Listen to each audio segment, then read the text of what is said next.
এই টুনটুনি, বাড়ি আছিস নাকি? কে এলো এই সময় দেখি? ও তুই, আয় আয় বস। তা কি হয়েছে বল, হঠাৎ করে যে আমার বাড়িতে এলি? আর বলিস না টুনি, আমার খুবই খারাপ অবস্থা। আমি যে ওই চাপা পাড়ায় গাছটায় থাকতাম, সেই গাছটা আজকে কেটে দিচ্ছে।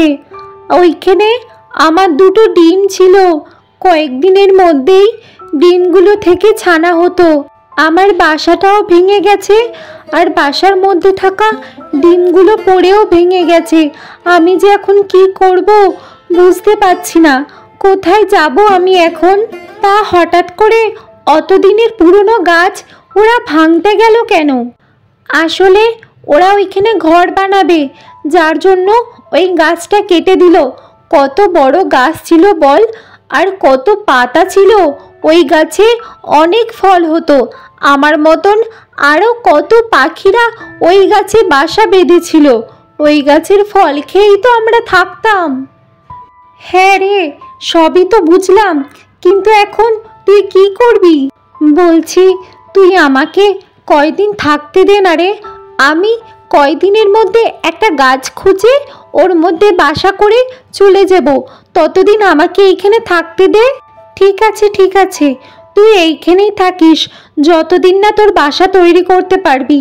আর হ্যাঁ, বাচ্চাদের জন্য মন খারাপ করিস না। এই নে, সকাল থেকে তো কিছু খাসনি, এই ফলটা খেয়ে নে।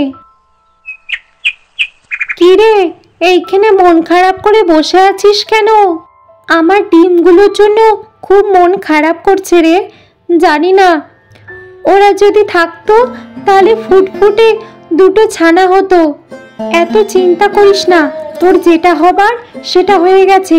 চল আমরা খাবার খুঁজতে যাই। চল যাই, আবার এদিকে সন্ধ্যা হয়ে আসলো, তাড়াতাড়ি বাড়ি ফিরতে হবে। ওই দেখ টুনি, ওই গাছটাতে কত লাল লাল ফল, চল গিয়ে নিয়ে আসি।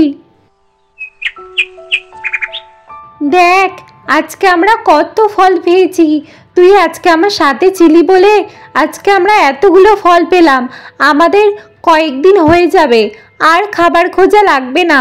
এ নে, তুই একটু খা, আমি একটু খাই, দিয়ে ঘুমিয়ে পড়ি, আবার ভোরবেলা উঠতে হবে।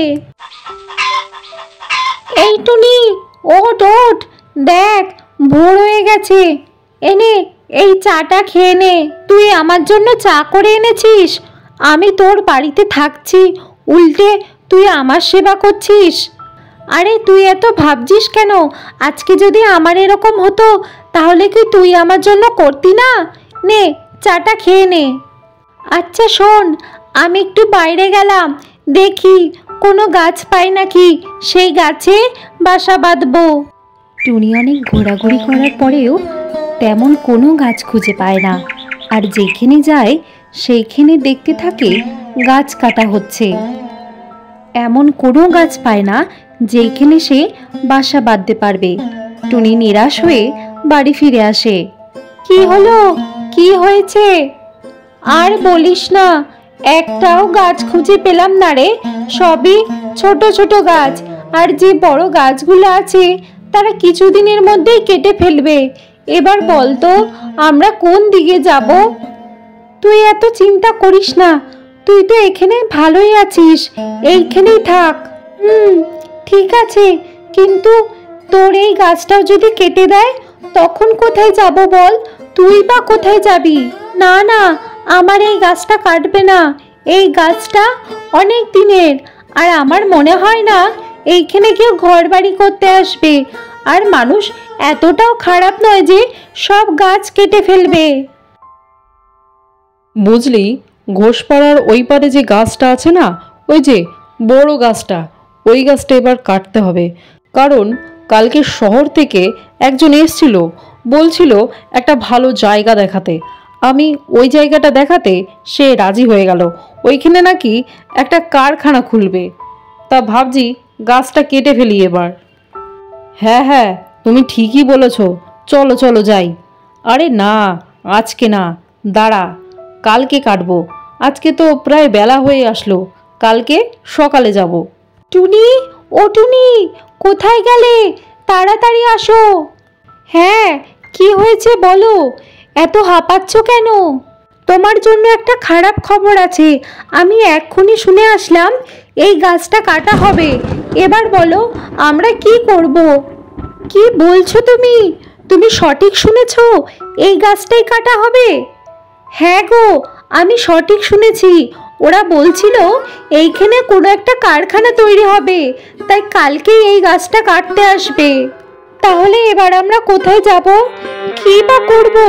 সব গাছ যদি কেটে দেয় তাহলে পাখিরা বাঁচবে কি করে? মানুষেরা যে এইভাবে গাছ কাটছে, ওরা কি জানে না গাছ কাটলে পৃথিবীর ভারসাম্য নষ্ট হয়ে যাবে, আর গরম যেভাবে বাড়ছে আরো গরম বাড়বে। জানি না টুনি, ওরা কি করতে চাইছে। তবে যাই হোক, এর ফলাফল কিন্তু কোনোদিনই ভালো হবে না। এত গাছ কাটা কোনো সময় ভালো না। কিন্তু আমরা এখন কি করব? সব কিছু আমাদের গুটিয়ে নিতে হবে, এখান থেকে চলে যেতে হবে। চলো আমরা সবাই মিলে ওদের কাছে গিয়ে বলি যাতে গাছটা না কাটে। আমরা যতই ওদের কাছে যাই ওরা শুনবে না। ওদের এইটা দরকার, ওরা এই কাজটা করেই ছাড়বে। তুমি একটা কাজ করো, এই গাছে যতগুলো বাসা আছে সব পাখিদের খবর দিয়ে দাও। বলো কালকে যেন ওরা বাসা ছেড়ে চলে যায়।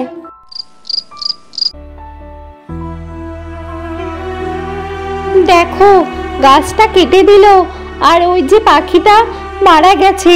ওই পাখিটা খুব অসুস্থ ছিল, তাইও আমাদের মতন বাইরে আসতে পারেনি, ওইখানেই মারা গেছে। চলো টুনি, আমরা চলে যাই এখান থেকে। কিন্তু আমরা যাব কোথায়? আর একটা গাছে গিয়ে বসবো, সেই গাছটাও কাটবে। আমাদের মনে হয় আর বেঁচে থাকা হবে না এই পৃথিবীতে। বন্ধুরা, ভিডিওটি যদি ভালো লেগে থাকে তাহলে একটি লাইক করে দেবেন এবং বন্ধুদের সাথে শেয়ার করে দেবেন। এই ধরনের আরো গল্প দেখার জন্য চ্যানেলটিকে সাবস্ক্রাইব করবেন।